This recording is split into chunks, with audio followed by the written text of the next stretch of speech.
بسم اللہ الرحمن الرحیم۔ ناظرین، آج ہم آپ کے سامنے نبی علیہ السلام کے شجر نسب کو ذکر کریں گے، جو والد کی طرف سے بھی ہے اور والدہ کی طرف سے بھی۔ سب سے پہلے ہم والدہ کی طرف سے شجر نسب کو ذکر کرتے ہیں۔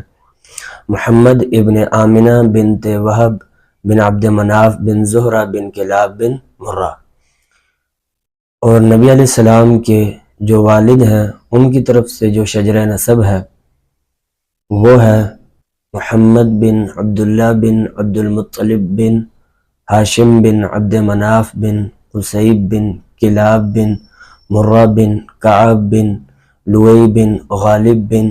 فہر بن مالک بن نظر بن کنانہ بن خزیمہ بن مدرکہ بن الیاس بن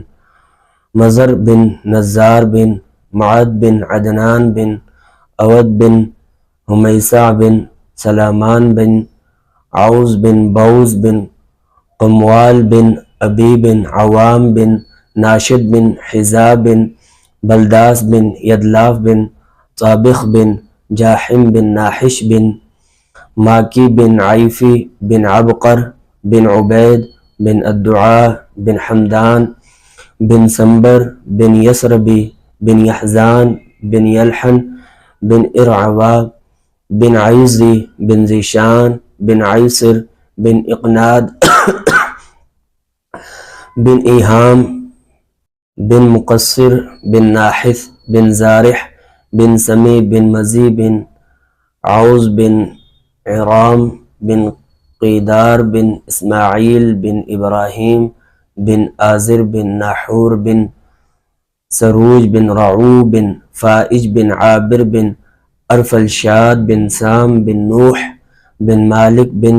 متو شالح بن ادریس بن یارد بن ملحل ایل بن قینان بن آنوش بن شیث بن آدم علیہ السلام۔ یہ تھا نبی علیہ السلام کے والد کی طرف سے جو شجرہ نسب ہے۔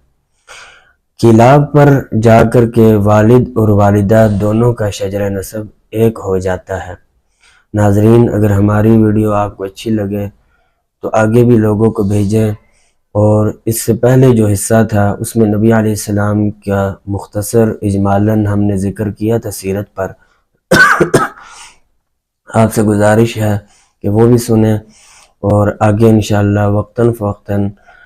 ہر پہلو پر مختصراً ہم گفتگو کریں گے نبی علیہ السلام کی سیرت پر۔